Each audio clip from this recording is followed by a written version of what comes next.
El que tiene mis mandamientos y los guarda es el que me ama, y el que me ama será amado por mi Padre, y yo lo amaré y me manifestaré a él. La palabra inspirada del Señor estará en Génesis capítulo 1, versículos del 26 al 31. Entonces dijo Dios: hagamos al hombre a nuestra imagen, conforme a nuestra semejanza, y señoree en los peces del mar, en las aves de los cielos, en las bestias en toda la tierra, y en todo animal que se arrastra sobre la tierra. Y creó Dios al hombre a su imagen, a imagen de Dios lo creó, varón y hembra los creó. Y los bendijo Dios y les dijo: fructificad y multiplicaos, llenad la tierra y sojuzgadla, y señoread en los peces del mar, en las aves de los cielos, y en todas las bestias que se mueven sobre la tierra. Y dijo Dios: he aquí que os he dado toda planta que da semilla, que está sobre toda la tierra, y todo árbol en que hay fruto y que da semilla, os serán para comer. Y a toda bestia de la tierra, y a todas las aves de los cielos, y a todo lo que se arrastra sobre la tierra en que hay vida, toda planta verde le será para comer. Y fue así. Y vio Dios todo lo que había hecho, y he aquí que era bueno en gran manera, y fue la tarde y la mañana el día sexto. Cuando empezamos a leer las Escrituras sabiendo que es más que solo el Logos, que detrás de cada texto hay un mensaje escondido, al cual la misma palabra del Señor le llama maná escondido, dice Apocalipsis capítulo 2 versículo 17, el que tiene oído, oiga lo que el Espíritu dice a las iglesias: al que venciere daré a comer del maná escondido, y le daré una piedrecita blanca, y en la piedrecita escrito un nombre nuevo, el cual ninguno conoce sino aquel que lo recibe. Entonces es que nos detenemos a leer más detalladamente la palabra de Dios. Encontramos, por ejemplo, que cuando dice que la tierra estaba desordenada y vacía, la comprensión natural dice que no puede estar algo desordenado si está vacío. Si un cuarto está vacío, ¿cómo puede estar desordenado? Pero cuando entendemos que Dios nos está hablando en parábolas y que cada palabra tiene un mensaje para nuestro espíritu, y que ese mensaje está en algún lugar de la misma Escritura, es cuando nos inquieta seguir estudiando más la palabra de Dios, conociendo más al Verbo. Cuando empecé a escudriñar esta parte del pasaje que vamos a tratar hoy, le dije al Señor que me orientara, lo cual me llevó al versículo 4 de este capítulo, donde dice: y vio Dios que la luz era buena, y separó Dios la luz de las tinieblas. Y me pregunté por qué, y al volver a ver esto se me vino a la mente que aún hoy el Señor está separando la luz de las tinieblas. Aunque esto se da en la parte natural, lo pueden explicar los científicos, sobre todo se está cumpliendo en la parte espiritual. Por lo tanto, el hagamos también no podría ser diferente. Con esto en mente entramos en la enseñanza de hoy. Versículo 26. Entonces dijo Dios: hagamos al hombre a nuestra imagen, conforme a nuestra semejanza, y señoree en los peces del mar, en las aves de los cielos, en las bestias, en toda la tierra, y en todo animal que se arrastre sobre la tierra. Antes que nada, es interesante saber que hagamos está en un modo presente de subjuntivo de la gramática, y se puede referir tanto al presente como al futuro. Se utiliza en oraciones simples y subordinadas para manifestar probabilidad e incertidumbre. El hagamos al hombre, ya como concepto, también puede decirse formemos al hombre a nuestra imagen.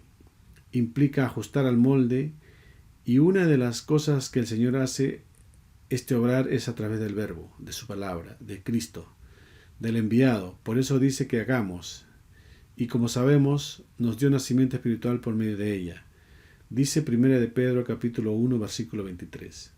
Siendo renacidos no de simiente corruptible, sino de incorruptible, por la palabra de Dios que vive y permanece para siempre.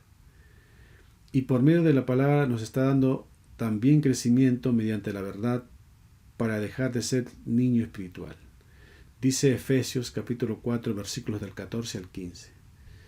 Para que ya no seamos niños fluctuantes, llevados por doquier de todo viento de doctrina, por estratagema de hombres que para engañar emplean con astucia las artimañas del error, sino que siguiendo la verdad en amor, crezcamos en todo en aquel que es la cabeza, esto es, Cristo.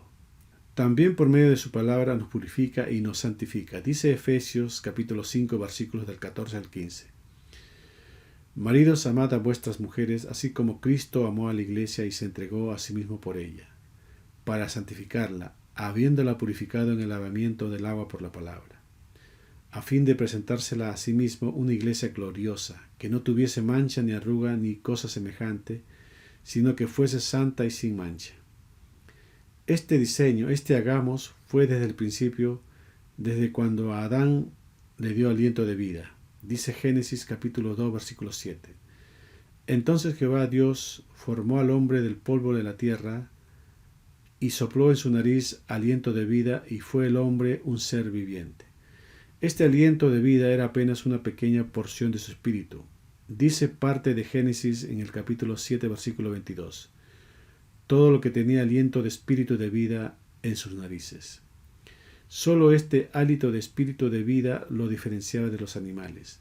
Ahora, ¿a qué imagen se refería cuando dice hagamos a nuestra imagen? Primeramente, a nada que tengan las naciones. Dice Isaías capítulo 40 versículos del 15 al 18. He aquí que las naciones le son como la gota de agua que cae del cubo, y como menudo polvo en las balanzas les son estimadas. He aquí que hace desaparecer la isla como polvo. Ni el Líbano bastará para el fuego, ni todos sus animales para el sacrificio. Como nada son todas las naciones delante de él, y en su comparación serán estimadas en menos que nada, y que lo que no es. ¿A qué pues haréis semejante a Dios? ¿A qué imagen le compondréis? En los próximos versículos nos dará pistas de qué imagen puede ser. Dice Isaías capítulo 40 del 25 al 28. ¿A qué pues me haréis semejantes o me compararéis? Dice el Santo.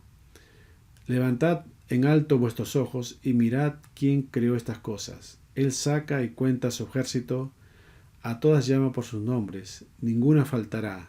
Tal es la grandeza de su fuerza y el poder de su dominio.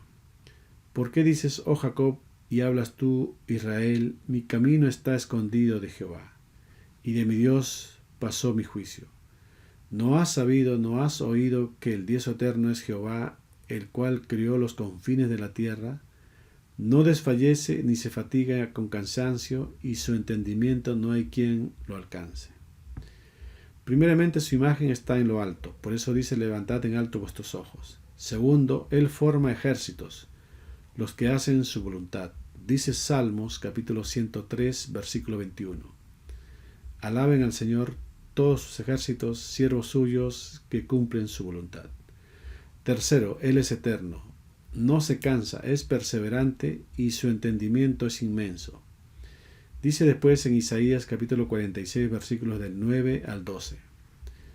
Acordaos de las cosas pasadas, de los tiempos antiguos, porque yo soy Dios y no hay otro Dios, y nada hay semejante a mí, que anuncio lo por venir desde el principio y desde la antigüedad lo que aún no era hecho, que digo, mi consejo permanecerá y haré todo lo que quiero, que llamo desde el oriente al ave y de tierra lejana al varón de mi consejo. Yo hablé y lo haré venir, lo he pensado y también lo haré. Oídme, duros de corazón, que estáis lejos de la justicia. Lo primero que se nos viene a la mente es a una imagen como la de Cristo. Continuando con este versículo 26 dice que señoree en los peces del mar, en las aves de los cielos, en las bestias, en toda la tierra y en todo animal que se arrastra sobre la tierra. Aunque con el simple soplo de vida, de sabiduría, seguramente se podría dar por descontado que el hombre gobernaría o señorearía sobre los animales, debería llamar la atención de por qué era necesario que el Señor lo dijera. Era necesario porque hay un entendimiento espiritual en esto, como en toda la escritura detrás de las palabras. Veamos a quiénes representan los animales nombrados espiritualmente hablando, porque es muy interesante saber que lo repite en varios pasajes de la escritura, como en Levíticos capítulo 20 versículo 25. Por tanto, vosotros haréis diferencia entre animal limpio e inmundo, y entre ave inmunda y limpia, Y no contaminéis vuestras personas con los animales, ni con las aves, ni con nada que se arrastra sobre la tierra, los cuales os he apartado por inmundos. O como cuando Salomón con su sabiduría los disertó, dice Primera de Reyes capítulo 4 versículo 33. También disertó sobre los árboles, desde el cedro del Líbano hasta el hisopo que nace en la pared. Asimismo disertó sobre los animales, sobre las aves, sobre los reptiles y sobre los peces. Dice Job capítulo 35 versículos del 10 al 11. Y ninguno dice, ¿dónde está mi Dios, mi Hacedor, que da cánticos en la noche, que nos enseña más que las bestias de la tierra y nos hace sabios más que las aves del cielo? También Job capítulo 12 versículos del 7 al 12. Y en efecto, pregunta ahora a las bestias y ellas te enseñarán, a las aves de los cielos y ellas te lo mostrarán. O habla a la tierra y ella te enseñará, los peces del mar te lo declararán también. ¿Qué cosa de todas estas no entiende que la mano de Jehová la hizo? En su mano está el alma de todo viviente y el hálito de todo el género humano. El hombre, simbolizado por los peces, representan a los que tienen una creencia y están inmersos en un ámbito religioso. Dice Habacuc capítulo 1 versículos del 14 al 17. Y haces que sean los hombres como los peces del mar, como reptiles que no tienen quien los gobierne. Sacará a todos con anzuelo, los recogerá con su red y los juntará en sus mallas, por lo cual se alegrará y se regocijará.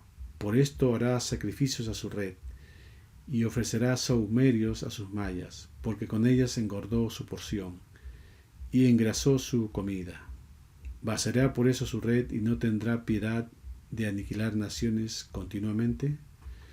Son los que están en una religión y no han conocido a Cristo, que no tienen quien los gobierne. Por eso habla el Señor sobre algunas iglesias físicas. Dice Isaías capítulo 19 versículos del 8 al 12. Los pescadores también se entristecerán, harán duelo todos los que echan anzuelo en el río, y desfallecerán los que extienden red sobre las aguas.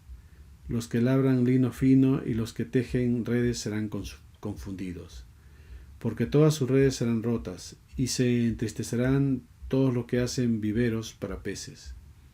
Ciertamente son necios los príncipes de Zoán. El consejo de los prudentes consejeros de Faraón se ha desvanecido.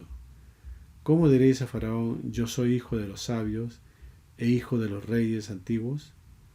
¿Dónde están ahora aquellos tus sabios, que te digan ahora o te hagan saber qué es lo que Jehová de los ejércitos ha determinado sobre Egipto?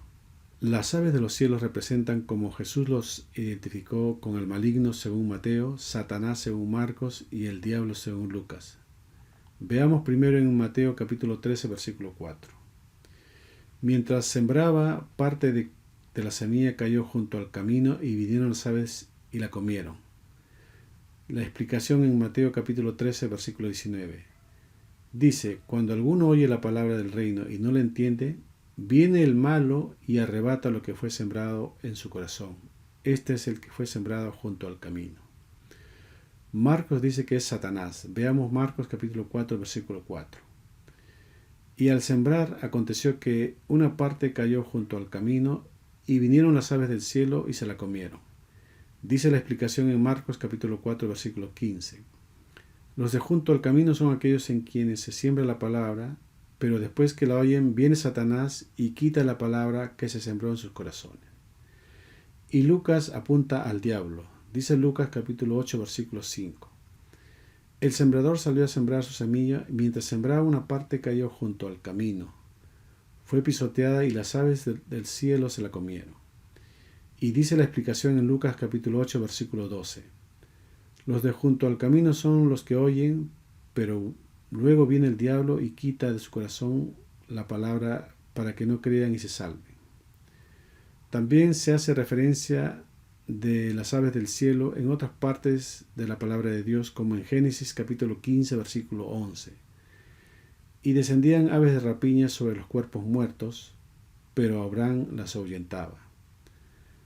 Lo mismo en Deuteronomio capítulo 28 versículo 26. Tus cadáveres servirán de comida a todas las aves del cielo y a las fieras de la tierra, y no habrá quien las espante. Y en Apocalipsis capítulo 18, versículo 2. Clamó con voz potente diciendo: ha caído la gran Babilonia. Se ha convertido en habitación de demonios, en guarida de todo espíritu inmundo y en albergue de toda ave inmunda y aborrecible. Y en Eclesiastés capítulo 10, versículo 20. Ni aun en tu pensamiento digas más mal del rey, ni en lo secreto de tu cámara digas mal del rico, porque las aves del cielo llevarán la voz, y las que tienen alas harán saber la palabra. Las bestias representan a los que no entienden. Dice Salmos capítulo 49, versículo 20. El hombre que está en honra y no entiende, semejante es a las bestias que perecen. Dice 1 Corintios capítulo 15, versículo 39. No toda carne es la misma carne, sino que una carne es la de los hombres, otra carne la de las bestias, otra la de los peces y otra la de las aves. En conclusión, cuanto más nos acerquemos a la imagen de Jesucristo, tendremos dominio sobre ellos en el sentido de más autoridad, espiritualmente hablando, sobre todo estos hombres con imagen de animales. Versículo 27. Y creó Dios al hombre a su imagen, a imagen de Dios los creó, varón y hembra los creó. Así entonces, cuando Dios creó a Adán con ese hálito de vida, aunque era tan solo un bebé espiritual con su imagen, es decir, tenía conexión con el Padre, era eterno, lo estaba formando y sobre todo tenía entendimiento, había un propósito que era que Adán creciera a la estatura de Cristo, del enviado, para lo cual le proveyó de lo siguiente. Dice Génesis capítulo 2, versículo 9. Y Jehová Dios hizo nacer de la tierra todo árbol delicioso a la vista y bueno para comer, también el árbol de la vida en medio del huerto y el árbol de la ciencia del bien y del mal. Y le dio el siguiente mandato, en Génesis capítulo 2, versículos del 16 al 17. Y mandó Jehová Dios al hombre diciendo: de todo árbol del huerto podrás comer, mas del árbol de la ciencia del bien y del mal no comerás, porque el día que de él comieres ciertamente morirás. Ahora, aquí hay algo muy importante y que muchos pasan por alto cuando dan una lectura sobre parte de este capítulo en Génesis 2, porque parece algo extraño cuando dice en el versículo 9 que el árbol de la vida está en el medio del jardín y el árbol de la ciencia del bien y del mal. ¿Qué significa? ¿Por qué no dice también el árbol de la ciencia del bien y del mal, sino solo el árbol de la ciencia del bien y del mal? Como que no hiciera sentido con el resto de la frase. Es como una incoherencia. Pero los que estudiamos las Escrituras sabemos que detrás de una incoherencia hay un mensaje que se debe profundizar. Ahora, en el original hebreo la palabra árbol tiene la misma raíz que la palabra consejo. Haciendo un paréntesis al respecto, mucha gente piensa que si no interpretan todo literalmente es como si no tuvieran suficiente fe en las Escrituras. Y es lo contrario, porque lo que está ocurriendo en este jardín es algo que va más allá de lo físico. Por lo tanto, hay muchos simbolismos y metáforas que debemos entender, y no nos podemos quedar con la lectura simple, porque sabemos que detrás de ella, que ocurrió en lo real, por ende, lo que ocurrió a nivel espiritual se nos explica con ciertos simbolismos para que nosotros lo podamos entender. Dicho esto, cerramos paréntesis y prosigamos con el tema de los árboles, que como ya explicamos son consejos, que cuando el hombre los come, interioriza en él ese consejo, esa sabiduría, y le cambia su nivel de conciencia. Como cuando alguien te da un consejo, lo que hace es que cambia tu manera de pensar, cambia tu manera de ver. Lo mismo para Adán, esos árboles eran para que se interiorice ciertos estados de conciencia. Entonces, ¿qué tipo de árboles había ahí? Habían ahí 4 tipos de árboles. Un tipo de árbol estético, hermoso para la vista, es decir, espiritualmente hablando, buen testimonio. Otro tipo de árbol era que era bueno para comer, para el gusto, de ser conscientes con los sentidos. Y luego había 2 árboles que ya no eran considerados todo árbol, sino 2 árboles distintos. El árbol de la vida dentro del jardín y el árbol de la ciencia del bien y del mal. Frase que parece que queda como colgado, que para entender todo esto debemos ir a Génesis capítulo 3, versículos del 1 al 3. Pero la serpiente era astuta más que todos los animales del campo que Jehová Dios había hecho, la cual dijo a la mujer: con que Dios os ha dicho, no comáis de todo árbol del huerto. Y la mujer respondió a la serpiente: del fruto de los árboles del huerto podemos comer, pero del fruto del árbol que está en medio del huerto, dijo Dios, no comeréis de él, ni le tocaréis, para que no muráis. Es decir, parafraseando, la serpiente le estaba diciendo mintiendo. Así que Dios no quiere que cambien sus niveles de conciencia de ninguna de las maneras. Aunque no era cierto, porque Dios solo le prohibió que no comiera del árbol del bien y del mal. La mujer le rectifica, pero dice algo importante. Pero del fruto del árbol que está en medio del huerto, dijo Dios, no comeréis de él, ni le tocaréis, para que no muráis. Entonces viene la pregunta: ¿cuál era el árbol que estaba en medio del jardín? ¿No era acaso el árbol de la vida, el que estaba en el medio? Y ahora viene Eva y dice que no se puede comer del árbol que estaba en medio, que era el árbol de la ciencia del bien y del mal, con lo cual podemos entender por qué la incoherencia en Génesis capítulo 2, versículo 9. El árbol que está en el medio tendría que ser el árbol de la vida, pero sabemos que también está ahí el árbol del conocimiento del bien y del mal. Por lo tanto, los dos árboles estaban en el medio, pero hay un problema: en el medio solo puede caber uno, y sobre todo cuando se refiere al árbol en singular que estaba en el medio. Era uno. Significa que el árbol de la vida y el árbol del conocimiento del bien y del mal eran el mismo árbol. Y si se trata del mismo árbol, ¿cómo puede ser que uno me da vida y el mismo me da muerte?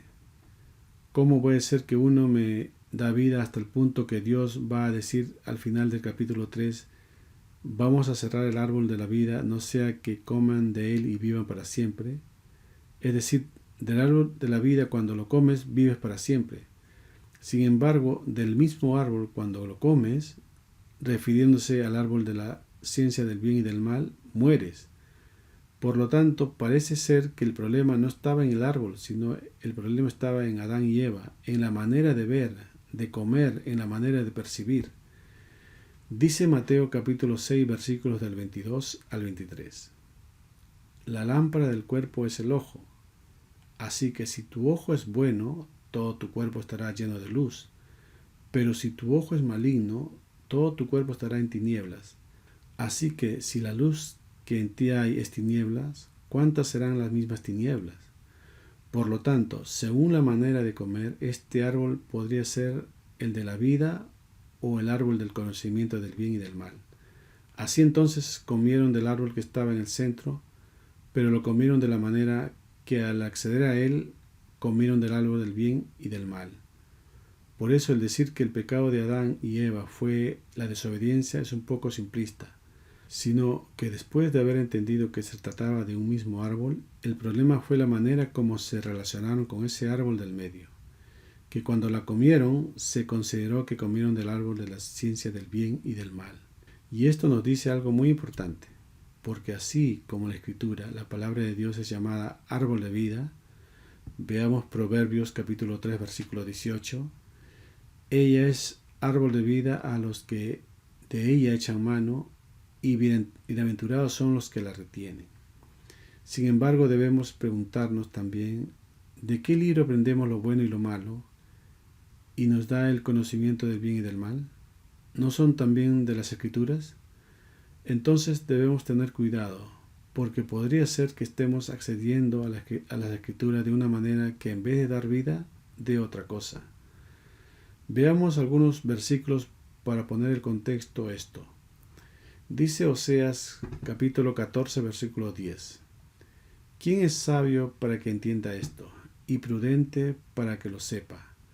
Porque los caminos de Jehová son rectos, y los justos andarán por ellos, mas los rebeldes caerán en ellos. Vemos que los mismos caminos que son rectitud para algunos, son tropiezo para otros. También Salmos capítulo 50 versículo 16. Pero al malo dijo Dios, ¿qué tienes tú que hablar de mis leyes y que tomar mi pacto en tu boca? El árbol de la vida es para que nos dé vida y también ser de instrumento para poder dar vida. Dice Proverbios capítulo 11, versículo 30. El fruto del justo es árbol de vida, y el que gana almas es sabio. Dice también Proverbios capítulo 13, versículo 12. La esperanza que se desmorona es tormento del corazón, pero árbol de vida es el deseo cumplido. Dios es llamado el Dios de la esperanza. Esto significa que Él es la fuente de toda esperanza real. La expectativa de confianza viene de Él porque Él tiene el poder para darle. Dice Salmos capítulo 62, versículo 5. En Dios solamente reposa mi alma, porque de Él viene mi esperanza. Y esto de la vida también es ligado a nuestro hablar. Dice Proverbios capítulo 15, versículo 4. La lengua apacible es árbol de vida, mas la perversidad de ella es quebrantamiento de espíritu. Muchos creyentes confían en una religión, en algunos libros, en alguna denominación o solamente en saber de las Escrituras y creen que eso es todo y llevan sus vidas a la manera de ellos. Creen que ya ganaron el cielo y no se dan por enterados que las Escrituras son vida para unos y puede ser muerte para otros. Porque lo que tiene que cambiar es la manera de tomar esos consejos, esa sabiduría, de tomar esos niveles de conciencia. Es algo que hay que hacer en nuestro interior. Lo mismo ocurrió en el jardín del Edén, y todos sabemos el resto de la historia, sobre cómo comieron del fruto nuestros primeros padres. Sin embargo, podemos decir que el día sexto sigue en curso porque dice Juan capítulo 5, versículo 17. Y Jesús le respondió: mi Padre hasta ahora trabaja y yo trabajo. ¿Trabajar para qué? Para que fuesen hechos a la imagen de su Hijo. Dice Romanos capítulo 8, versículo 29. Porque a los que antes conoció, también los predestinó para que fuesen hechos conformes a la imagen de su Hijo, para que Él sea el primogénito entre muchos hermanos. Entonces Él sigue trabajando en nosotros para que seamos a su imagen. Cuando lo supieron los judíos que no entendían nada sobre todo esto, se enfurecieron. Dice Juan capítulo 5, versículo 18. Por esto los judíos aún más procuraban matarle, porque no solo quebrantaban el día de reposo, sino que también decía que Dios era su Padre, haciéndose igual a Dios. Aunque todavía no hemos entrado en ese día de reposo hablando espiritualmente, no debemos ser desobedientes como aquellos que salieron a buscar maná en el día de reposo, allá en el desierto. Dice Éxodo capítulo 16, versículos del 4 al 5. Y Jehová dijo a Moisés: he aquí yo os haré llover pan del cielo, y el pueblo saldrá y recogerá diariamente la porción de un día, para que yo lo pruebe si andan en mi ley o no. Mas en el sexto día prepararán para guardar el doble de lo que suelen recoger cada día.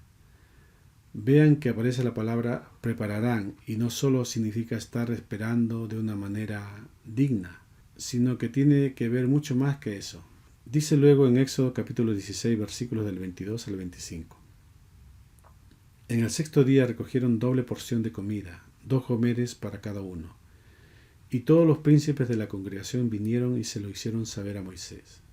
Y él les dijo: esto es lo que ha dicho Jehová: mañana es el santo día de reposo, el reposo consagrado a Jehová. Lo que habéis de cocer, cocedlo hoy, y lo que habéis de cocinar, cocinadlo. Y todo lo que os sobrare, guardadlo para mañana. Y ellos lo guardaron hasta la mañana, según lo que Moisés había mandado, y no se gusanó ni hedió. Y dijo Moisés: comedlo hoy, porque hoy es día de reposo para Jehová, hoy no hallaréis en el campo. Es decir, como sigue explicando en Éxodo capítulo 16 versículos del 26 al 25, 6 días lo recogeréis, mas el séptimo día es el día de reposo, en él no se hallará. Y aconteció que algunos del pueblo salieron en el séptimo día a recoger y no hallaron. Y Jehová dijo a Moisés: ¿hasta cuándo no queréis guardar mis mandamientos y mis leyes? Mirad que Jehová os dio el día de reposo, y por eso en el sexto día os da pan para 2 días. Estése pues cada uno en su lugar, y nadie salga de él en el séptimo día. Así el pueblo reposó el séptimo día. Nuestro Señor Jesucristo dijo: yo he venido a hacer la voluntad de mi Padre, todo lo que Él hace yo lo hago. Dice Juan capítulo 5 versículo 19. Respondió entonces Jesús y les dijo: de cierto os digo, no puede el Hijo hacer nada por sí mismo, sino lo que ve hacer al Padre, porque todo lo que el Padre hace, también lo hace el Hijo igualmente. ¿Qué está haciendo? Haciendo al hombre a su imagen, valiéndose del verbo de su palabra, dándole ese pan que no perece a los que trabajan en ello. Dice Juan capítulo 6 versículo 27. Trabajad, no por la comida que perece, sino por la comida que a vida eterna permanece, la cual el Hijo del Hombre os dará, porque a éste señaló Dios el Padre. Si creemos en Él, si lo obedecemos, le conoceremos y seremos eternos. Dice Juan capítulo 17 versículo 3. Y esta es la vida eterna, que te conozcan a ti, el único Dios verdadero, y a Jesucristo a quien has enviado. Versículo 28.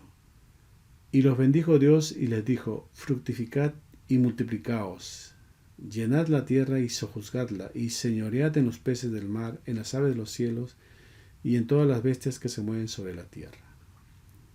Vemos claramente el mandato: fructificad. Lo contrario es infructuosa, entendiendo a lo que no produce fruto o resultado. Dice Marcos capítulo 4 versículo 19. Pero los afanes de este siglo, y el engaño de las riquezas, y las codicias de otras cosas, entran y ahogan la palabra, y se hace infructuosa. Dijo el Padre sobre Cristo muchos años antes que viniera a la tierra a traer luz, en Isaías capítulo 9 versículo 3.